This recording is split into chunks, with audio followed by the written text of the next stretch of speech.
Hello traders and investors 27/2/2024 செவ்வாய்க்கிழமைக்கான முன் பங்குச்சந்தை பகுப்பாய்வு என்ன பண்ணியிருக்கோம் அப்படிங்கிறது ஜஸ்ட் நம்ம பார்ப்போம். இதில் நம்மளுக்கு குளோபல் மார்க்கெட்டை பேஸ் பண்ண அளவுக்கு மேஜர் இண்டெக்ஸ் எப்படி கம்ப்ளீட்டாக இருக்குது அப்படிங்கிற நம்ம ஜஸ்ட் ஒரு ஓவரால் வியூ வந்து செக் பண்ணிக்கோ. அதில் கிஃப்ட் நிஃப்டி இண்டெக்ஸ் பார்த்தீங்கன்னா நம்மளுக்கு பாசிட்டிவாக கம்ப்ளீட் ஆயிருக்கு. 0.42% வந்து பாசிட்டிவாக நம்மளுக்கு கம்ப்ளீட் ஆயிருக்கு. இதை பேஸ் பண்ண அளவுக்கு இந்தியன் ஸ்டாக் மார்க்கெட் ஓப்பன் ஆகிறதுக்கு முன்னாடி நம்மளுக்கு என்ன வந்து இண்டிகேட் பண்ணுது அப்படின்னு பார்த்தீங்கன்னா, ஸோ நம்மளுக்கு நிஃப்டி இண்டெக்ஸ் பாசிட்டிவ், அதாவது 50 points positive or 50 to 100 points வந்து கேப் அப்பில் ஓப்பன் ஆகிறதுக்கான பாசிபிலிட்டிஸ் வந்து இருக்குது. ஓவரால் யூஎஸ் மார்க்கெட்டை பேஸ் பண்ணுறதுக்கு நம்மளுக்கு நெகட்டிவாக வந்து கம்ப்ளீட் ஆகிருக்கு. ஹாங்சாங், அதாவது சைனீஸ் மார்க்கெட்டை பொறுத்தளவுக்கு நம்மளுக்கு நெகட்டிவாக கம்ப்ளீட் ஆகிருக்கு. ஸோ ஜாப்பனீஸ் மார்க்கெட் மட்டும் நம்மளுக்கு ஒன்லி பாசிட்டிவ் வந்து கம்ப்ளீட் ஆகிருக்கு. குளோபல் மார்க்கெட் ரிப்போர்ட்டை பேஸ் பண்ணுற அளவுக்கு நம்மளுக்கு இண்டெக்ஸ் எல்லாமே நம்மளுக்கு நெகட்டிவாக தான் இருக்குது. அண்ட் இந்தியன் இண்டெக்ஸை பொறுத்தளவுக்கு எஸ்டர்டே வந்து ஒரு ஹை கேண்டில்ஸ்டிக்ஸ் வாலட்டிலிட்டி மூவ்மெண்ட்டில் தான் நம்மளுக்கு வந்து மூவ் ஆகிட்டு இருந்துச்சு. அதுலேயும் ஸ்பெசிஃபிக்காக பார்த்தீங்கன்னா சென்செக்ஸ், நிஃப்டி பேங்க் இண்டெக்ஸ் எல்லா இண்டெக்ஸுமே நம்மளுக்கு நெகட்டிவ், அதாவது 0.5% வந்து நம்மளுக்கு 0.50% வந்து நம்மளுக்கு ஓவரால் வியூவில் நெகட்டிவாக வந்து நம்மளுக்கு கம்ப்ளீட் ஆகிருக்கு. இந்தியா விக்ஸை பொறுத்தளவுக்கு ஸ்பெசிஃபிக்காக பார்த்தீங்கன்னா 4.21% வந்து நம்மளுக்கு பாசிட்டிவ்லி வந்து கம்ப்ளீட் ஆச்சு. அண்ட் நெக்ஸ்ட்டு இந்தியன் ஏடிஆரோட பெர்ஃபார்மன்ஸை பொறுத்தளவுக்கு ஆக்சிஸ் பேங்க் மட்டும் நம்மளுக்கு 1.6% வந்து நெகட்டிவாக ஓவராலாக கம்ப்ளீட் ஆகிருக்கு. பட் ஆல் இண்டெக்ஸுமே நம்மளுக்கு நெகட்டிவாக தான் இருக்குது. பட் இதுதான் நம்மளுக்கு கொஞ்சம் ஹையஸ்ட்டாக வந்து கம்ப்ளீட் ஆகிருக்கு. சரிங்களா? ஸோ இவ்வளோ தான் நம்மளுக்கு குளோபல் மார்க்கெட்டை பேஸ் பண்ணுறதுக்கு கிடைச்சிருக்கக்கூடிய ரிப்போர்ட். அதுலேயே ஏடிஆர்ஸ் தான் நம்மளுக்கு ஓவராலாக நெகட்டிவாக இருக்கிறனால சம் நெகட்டிவ் வைப்ஸ் வந்து நம்மளுக்கு குளோபல் மார்க்கெட்டை பேஸ் பண்ணுறதுக்கு கிடைக்கிறதுக்கான சான்சஸ் இருக்குது அப்படிங்கிறது தான் ஸோ இதோட ரிவ்யூ. அண்ட் நெக்ஸ்ட்டு எஃப்ஐஏடியோட டேட்டாவை பேஸ் பண்ணுறதுக்கு எஃப்ஐ வந்து நெட் சேல்ஸ் வந்து எவ்வளோ பண்ணியிருக்காங்க அப்படின்னு பார்த்தீங்கன்னா 285 crores வந்து நெட் சேல்ஸ் வந்து பண்ணியிருக்காங்க. டிஏ வந்து 5 crore வந்து நெட் சேல்ஸ் வந்து பண்ணியிருக்காங்க. சம் இம்பார்ட்டன்ட் நியூஸை பேஸ் பண்ணுற அளவுக்கு இந்த சேவிங்ஸ் கலெக்ஷன் அப்படிம்போம்ல, ஸோ அதாவது இயர் ஆன் இயர் வந்து சேவிங்ஸ் வந்து இன்க்ரீஸ் ஆகிட்டே இருக்கா இல்லை டிக்ரீஸ் ஆகிட்டே இருக்கா இந்தியாவை பேஸ் பண்ண அளவுக்கு அப்படின்னு கேட்குறப்ப நேஷனல் ஸ்மால் சேவிங்ஸ் ஃபண்ட் வந்து ஒரு டேட்டா வந்து பப்ளிஷ் பண்ணியிருக்காங்க. அதில் இந்த பட்ஜெட் எஸ்டிமேட் வந்து so this year budget estimate போட்டது வந்து 4.17 lakh crore வந்து பட்ஜெட் எஸ்டிமேட் வந்து போட்டது. ஓகே, ஸோ இதில் இப்போ நம்மளுக்கு 2.77 lakh crore வந்து அமௌண்ட் வந்து இது வரைக்கும் கலெக்ஷனாக இருக்குது ஜான்வரி எண்டு வரையும். ஸோ அப்படின்ட்டு வந்து ஒரு நியூஸ் வந்து பப்ளிஷ் ஆயிருக்கு. ஸோ இது எக்கனாமிக்கில் பேஸ் பண்ணுற அளவுக்கு நம்மளுக்கு one of the positive vibe. சரிங்களா? அண்ட் நெக்ஸ்ட்டு பார்த்தீங்கன்னா ஹவுஸ் ஹோல்ட் கன்சப்ஷன் வந்து நம்மளுக்கு அதோட ரிப்போர்ட் வந்து கிடச்சிருக்கு. ஸோ இதை பேஸ் பண்ண அளவுக்கு நம்மளுக்கு ஓவரால் வந்து இயர் ஆன் இயரை பேஸ் பண்ண அளவுக்கு ஹவுஸ் ஹோல்ட் கன்சப்ஷன் வந்து இன்க்ரீஸ் ஆகிட்டே இருக்குது. அதுலேயே நம்ம ஆல்ரெடி ப்ரீவியஸாகவே வந்து நம்மளோட எக்கனாமிக்கல் கண்டிஷன்லாம் சொல்லிகிட்டே இருப்போம். அதில் ஜிடிபி பார்த்தீங்கன்னா கரண்ட்லி நம்மளுக்கு 3.7 trillion வந்து இருக்குது. ஸோ அப்படிங்கிறத வந்து நம்ம சொல்லியிருப்போம். அதே மாதிரி ஃபினான்ஸ் மினிஸ்டர் வந்து ஆல்ரெடி ஒரு டேட்டா வந்து பப்ளிஷ் பண்ணியிருந்தாங்க. ஓவரால் கேபிட்டல் பேஸ் பண்ண அளவுக்கு, அதாவது கேபிட்டலைசேஷனை பேஸ் பண்ண அளவுக்கு, நம்மளோட ஸ்டாக் மார்க்கெட் கேபிட்டலைசேஷனை பேஸ் பண்ண அளவுக்கு 4.5 trillion வந்து இருந்துகிட்டு இருக்குது. அதாவது ஹாங்காங்கை விட நம்ம வந்து அதிகமாக வந்து கேபிட்டலைசேஷன் பண்ணியிருக்கோம் அப்படிங்கிறது வந்து ஆல்ரெடி வந்து டேட்டா வந்து பப்ளிஷ் பண்ணிட்டு இருந்தாங்க. ஜிடிபி வந்து பார்த்தீங்கன்னா 2026 to 27 வந்து நம்ம 5 trillion வந்து எட்டிடுவோம். ஸோ அப்படிங்கிற டேட்டாவும் நம்மளுக்கு வந்து கிடச்சிட்டு இருந்துச்சு. சரிங்களா? ஸோ நெக்ஸ்ட் என்ன அப்படின்னு பார்த்தீங்கன்னா எலக்ட்ரிசிட்டி டிமாண்ட் வந்து ஸ்டேஜ் பை ஸ்டேஜ் வந்து இன்க்ரீஸ் ஆகிட்டே இருக்குது. அதுலேயும் யூசேஜ் வந்து ஒரு 12 months பேஸ் பண்ணுற அளவுக்கு March 2032 அதெல்லாம் பார்த்தீங்கன்னா 5% வந்து எக்ஸாக்டாக வந்து இன்க்ரீஸ் ஆகிறதுக்கான சான்சஸ் இருக்குது. ஓவரால் டிமாண்ட் எவ்வளோ இருக்குது அப்படின்னு பார்த்தீங்கன்னா நம்மளுக்கு இப்போதைக்கு ஸோ 385 GW வந்து ஓவரால் டிமாண்ட் வந்து நம்மளுக்கு இப்போதைக்கு இருக்குது. ஸோ இது ஒன் ஆஃப் த எனர்ஜி செக்டரை பொறுத்தளவுக்கு பாசிட்டிவ். அதுலேயும் ஸ்பெசிஃபிக்காக பார்த்தீங்கன்னா எலக்ட்ரிசிட்டி பொறுத்தளவுக்கு. சரிங்களா? ஸோ நெக்ஸ்ட்டு பார்த்தீங்கன்னா டெக்னிக்கல் லெவல்ஸ்க்கு மூவ் ஆயிரும். மேஜர் இண்டெக்ஸோட நிஃப்டி, பேங்க் நிஃப்டி, நிஃப்டிக்கான டெக்னிக்கல் லெவல்ஸ் என்ன அப்படிங்கிறத ஜஸ்ட் நம்ம செக் பண்ணிப்போம். Nifty index so 1 day time ஃப்ரேமில் ஃபஸ்ட் நம்ம அனலைஸ் பண்ணிக்குவோம்.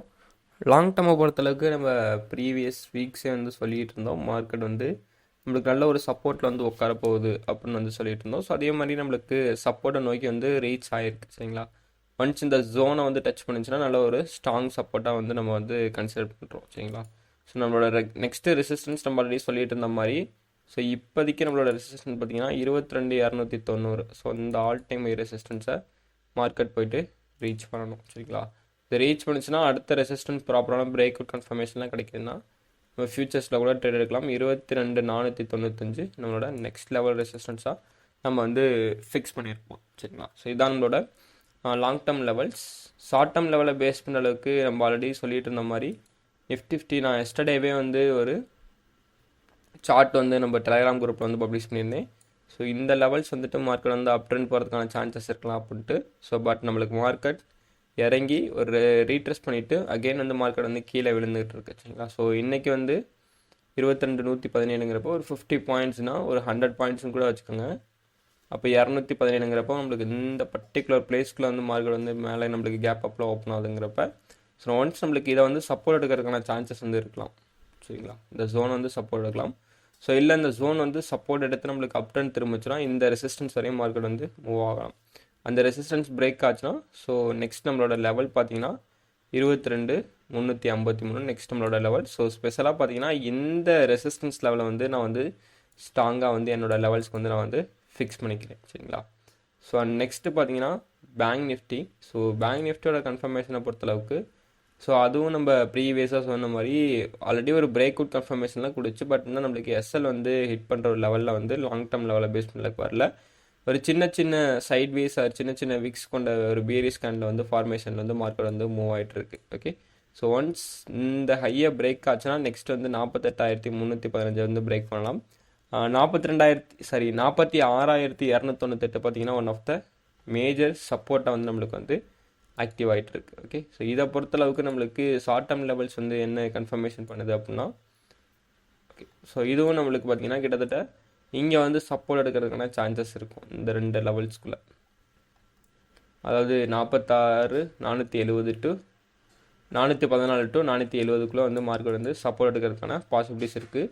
ஒன்ஸ் எனக்கு அது இங்கே சப்போர்ட் எடுத்து இந்த லெவலில் பிரேக் ஆகுது அப்படின்னா நெக்ஸ்ட் நான் ரெசிஸ்டன்ஸுங்கிறப்ப 940. அதுக்கு அடுத்த ரெசிஸ்டன்ஸ் பார்த்தீங்கன்னா 178 டு 302 வந்து அதுக்கு அடுத்த லெவல் ரெசிஸ்டன்ஸாக நம்ம வந்து பேங்க் நிஃப்டி இண்டெக்ஸை பொறுத்தளவுக்கு ஃபிக்ஸ் பண்ணியிருக்கோம் சரிங்களா. ஸோ இதோட லெவல்ஸ்லாம் எப்படின்னா நம்மளுக்கு ஒரு ½ an hour or 1 hour so அதோட கன்ஃபர்மேஷன் வந்து ரொம்ப ஸ்ட்ராங்காக வந்து நம்மளுக்கு கொடுக்கும். ஸோ அதனால தான் இந்த ஷார்ட் டேர்ம் லெவல்ஸை நம்ம வந்து ஐடென்டிஃபை பண்ணிக்கிறோம் சரிங்களா. ஸோ ஃபின் நிஃப்டியை பொறுத்தளவுக்கு ஃபின் நிஃப்டியோட எக்ஸ்பைரி டே இன்னைக்கு. ஸோ எப்படி ட்ரேடிங் கிடைக்கிறதுக்கான பாசிபிலிட்டிஸ் இருக்குது அப்படின்னு நான் சொல்லிடுறேன். 0 to ஹீரோலாம் கிடைக்கிறதுக்கான பாசிபிலிட்டிஸ் கூட இருக்குது. பட் இந்த ஒரு சப்போர்ட் லெவல் வந்து ஸ்ட்ராங்காக வந்து நம்மளுக்கு ஆக்டிவ் ஆகிட்டு இருக்குது. ஸோ நம்மளுக்கு மார்க்கெட் வந்து அப் ட்ரெண்ட் போகுது அப்படின்னா நெக்ஸ்ட் ரெசிஸ்டன்ஸ் 21,18. ஸோ அடுத்த லெவல் சப்போர்ட் நம்மளுக்கு அப்படிங்கிறப்ப ஸ்ட்ராங்கான சப்போர்ட் அப்படிங்கிறப்ப ஸோ இதுவும் நம்மளுக்கு ஒன் ஆஃப் த சப்போர்ட் தான் 20,446. ஸோ 20,229 டு 446 ஒன் ஆஃப் தான் நம்மளுக்கு support area for fin Nifty சரிங்களா. ஸோ இதை பொறுத்தளவுக்கு ஷார்ட் டேர்ம் லெவல்ஸ் நம்மளுக்கு என்ன கன்ஃபர்மேஷன் தருதுன்னா ஸோ இன்னும் கொஞ்சம் கீழே விழுந்துட்டு கூட நம்மளுக்கு மார்க்கெட் வந்து அப் ட்ரெண்ட் போகலாம். பட் இந்த லெவல் நம்மளுக்கு ரொம்ப ஸ்ட்ராங்கான சப்போர்ட்டாக வந்து ஆக்டிவ் ஆகிட்டு இருக்கனால ஸோ இன்றைக்கி சம் கேப் அப்போ ஓப்பன் ஆகுதுன்னா ஒன்ஸ் இந்த 695 ஒரு ரீட்ரெஸ் கன்ஃபர்மேஷன் பண்ணிவிட்டு அகெயின் வந்து மார்க்கெட் வந்து ஸோ 20,770 போயிட்டு ரீச் பண்ணுறதுக்கான பாசிபிலிட்டிஸ் வந்து ஸோ இன்றைக்கி வந்து நம்மளுக்கு இருக்கும் சரிங்களா. ஸோ அப்போ அப் ட்ரெண்ட் ட்ரேட் பண்ணாலும் எடுக்கலாம்.